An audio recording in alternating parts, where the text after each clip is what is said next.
जय श्री राम, जय श्री बालाजी महाराज। नाम जाप शुरू करते ही हमारे घर में क्लेश होने लग जाता है, लड़ाई होने लग जाती है। जैसे ही हम नाम जाप करते हैं, जिस प्रकार से हम नाम जाप करने लग जाते हैं, हमारे घर में उत्पात मच जाता है। मेरी पत्नी नाम जाप करती थी तो मेरे घर के अंदर जो है लड़ाई हुई।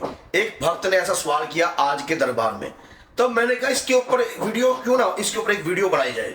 जैसे ही घर में नाम जाप शुरू होता है, पूजा जाप शुरू होता है, या कोई पूजा पाठ का संकल्प लेकर आप घर में करते हो, तुरंत उत्पात बच जाता है। इसके पीछे दो सबसे बड़े कारण हैं। अगर इन कारणों को आप उनकी गहराईता से समझ जाओगे तो आप आइंदा से कभी भी ये क्वेश्चन ही नहीं करोगे कि नाम जाप करते ही घर में लड़ाई और उत्पात और कलेश क्यों मचता है। सबसे पहला कारण, जब कभी भी हम भगवान की पूजा याचना साधना तपस्या करते हैं तो हमारा ओरा क्रिएट होता है, हमारी ऊर्जा बढ़ती है, हमारे शरीर में तरंगे आती हैं देवता की, और ये तरंगे आती है और ये देवता की तरंगे हमें हमारे देवता के प्रति जो है खींचती है। और जब देवता का आशीर्वाद हमें प्राप्त होएगा तो सबसे ज्यादा नुकसान किस चीज का होएगा ये सोच लीजिए, और किस शख्स को होएगा। आपके घर में रहने वाले प्रेतों का। जो प्रेत आपके घर में रह रहे हैं वो कभी नहीं चाहेंगे कि आप पूजा याचना साधना करो या नाम जाप करो, क्योंकि वो प्रेत आपके घर के ठेकेदार बन चुके हैं। उन्हें पता है कि आपके घर में आपकी आदत कैसी है, आप अपनी पत्नी से कैसा व्यवहार करते हैं, आपके बच्चे आपसे कैसा व्यवहार करते हैं। वो आपके घर में रहते भी हैं, खाते भी हैं, पीते भी हैं, और आपको ऑब्जर्व भी करते हैं कि किस प्रकार से आपके घर के अंदर हमें आपका स्वभाव उनको भली भांति पता है। आपको पता है कि आपके लड़का है, मान लीजिए आपका कोई छोटा लड़का है, बड़ा लड़का है, उसके शरीर पर बैठकर उसको क्रोध दिलवा देना।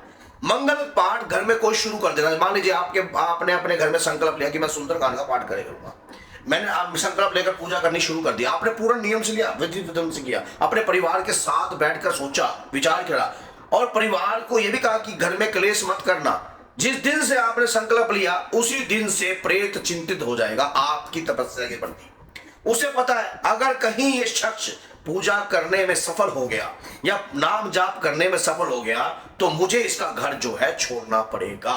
इसीलिए प्रेत आपके घर में उत्पात मचाते हैं, आपको तंग करते हैं, आपको परेशान करते हैं, और वो चाहते नहीं है। अब मान लीजिए कोई चीज तंत्र के द्वारा भेजी हुई है, तंत्र के द्वारा आपकी पूजा का बंधन किया हुआ है कि इस घर में पूजा नहीं होनी चाहिए, क्योंकि जैसे ही आपके घर में पूजा शुरू हो जाएगी तो पहली बात है बंधन टूटेंगे, और बंधन टूटेंगे तो जिसने जो क्रिया करी है उसने इसी क्रिया के ऊपर चीज बिठाई है कि आपके घर में पूजा नाम जाप मंत्र जाप नहीं चलना चाहिए। अगर ये चलने लग गया तो प्रेत की शक्ति क्षीण होने लग जाती है। अब ये क्रिया कर स्पेशल आपके परिवार पर चीज भेज दी।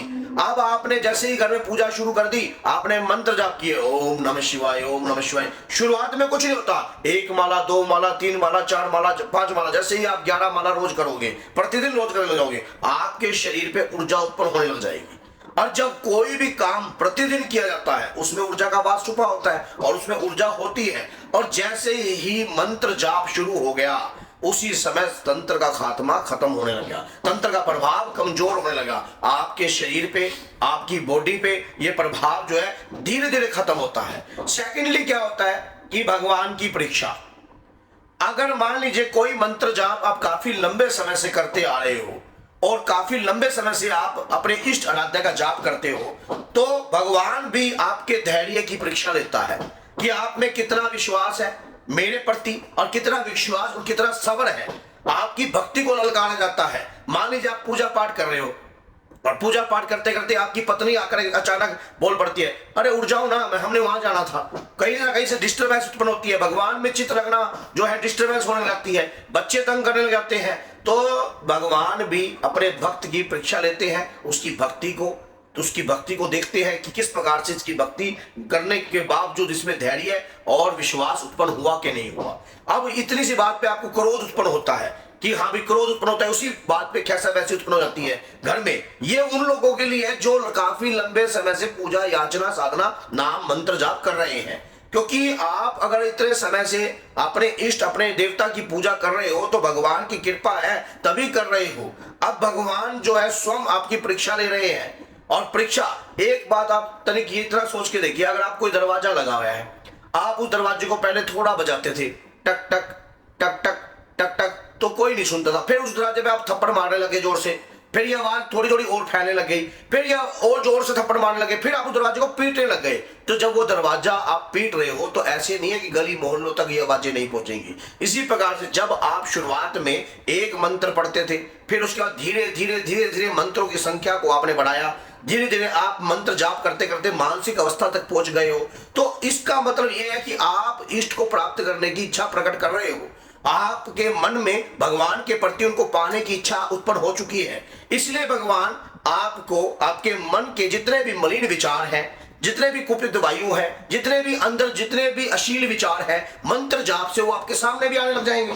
कई बार लड़ाई के साथ साथ ऐसा भी देखा गया कि मंत्र जाप करते करते अश्लील विचार जो है उत्पन्न होने लग जाते हैं। कई लोगों को तो देवता की जैसे पूजा पाठ कर रहे हैं, माला जाप कर रहे हैं, और माला जाप करते स्त्री के प्रति विचार उत्पन्न होने लग गए, पराई स्त्री के प्रति विचार उत्पन्न होने लग गए, आपका चित्त जो है भटकने लग गया। ये भगवान अपने भक्तों की परीक्षा लेते हैं, और परीक्षा में जो आदमी इस प्रकार की परीक्षा में सफल हो जाता है, ऐसे में क्या करना चाहिए? भटकना नहीं चाहिए, मन में स्थिरता रखनी चाहिए। कोई भी प्रेशर, चाहे वो भगवान का हो चाहे किसी का हो, थोड़े समय तक होता है, ये नहीं कि परमानेंटली भगवान भी आपकी परीक्षा लेता रहेगा। और ये इसलिए है क्योंकि आप डेली दरवाजा बजा रहे थे, भगवान का दर खड़का रहे थे, डेली डेली मंत्र जाप, ऊर्जा, तो ऊर्जा आपके इर्द गिर्द जो है उत्पन्न हो रही थी। अब इस परीक्षाओं में अगर आप सफल हो जाओगे, इस परीक्षाओं में अधिकतर लोग अपने गुरु के माध्यम से सफल हो जाते हैं। सेकेंडली क्या होता है कि जिसका गुरु नहीं होता उसकी लाइफ तो शुरू होती ही नहीं है, क्योंकि गुरु मंत्र से आप जो है अपने अंदर स्टोरेज कर लेते हो, अपने अंदर किसी शक्ति को ठहराव करने का आपको तरीका आ जाता है। क्योंकि गुरु मंत्र जितना प्रभावशाली होता है, कोई बाहर की नेगेटिविटी भी आपको रोक नहीं पाती है। इसीलिए नाम जाप, मंत्र जाप, और ये कलयुग में बहुत ज्यादा प्रभावशाली है। आप कलयुग में अगर आप सीताराम का नाम भी लोगे, या राधा रानी का नाम लोगे, या किसी भी देवता का नाम लोगे, या पंचाक्षर मंत्र का जाप करोगे, तो आपके शरीर पर ऊर्जा आएगी ही आएगी। इसीलिए गोस्वामी तुलसीदास जी को ये बात पता लग गई थी। उन्होंने हनुमान चालीसा में इस बात का विश्लेषण स्वयं किया। क्या किया? आपने स्वयं देखिए कि हनुमान चालीसा में एक ही बात बोली, और देवता चित्रा धरिए, माने अपने इष्ट पर विश्वास रखिए, और देवता चित्रा धरिए, हनुमत से ही सर्व सुख करिए। हनुमान जी जब मुझे सब सुख प्रदान करने में सक्षम है, तो मैं और देवता को कहां ध्यान करूंगा। इसी प्रकार से कलयुग केवल नाम आधारा, सुमर सुमर नर उतरे पारा। कलयुग में नाम और अपने इष्ट पर पूरा विश्वास आपका होगा तो आप जीतोगे अवश्य। अगर पूजा करते ही आपके घर में उत्पात मचता है, लड़ाई होता है, तो ये दो बड़े कारण आपके घर में अवश्य है। आपके घर में दो बड़े कारण अवश्य है। इसी के कारण ही आपके घर में क्लेश हो सकता है, इसी के कारण आपके घर में दिक्कत हो सकती है, इसी के कारण आपके घर में जो है रुकावट आ सकती है। और अपने इष्ट पर पूर्ण विश्वास आपको सफलता की सीढ़ी जरूर पहुंचाएगा। तो अगर ये वीडियो आपको अच्छी लगी है और लगा है इस वीडियो से आपने कुछ ना कुछ सीखा है, तो आपका कर्तव्य ही नहीं बल्कि आपका फर्ज भी है इस वीडियो को 10 लोगों तक शेयर करना। अगर आपको कोई जानकारी लेनी हो तो हमारा दरबार लगता है शनिवार के दिन, आप हमारे से भी कॉन्टैक्ट कर जो है और भी बातों पर जानकारी ले सकते हैं। तो बोलिए जय सीताराम, जय माता।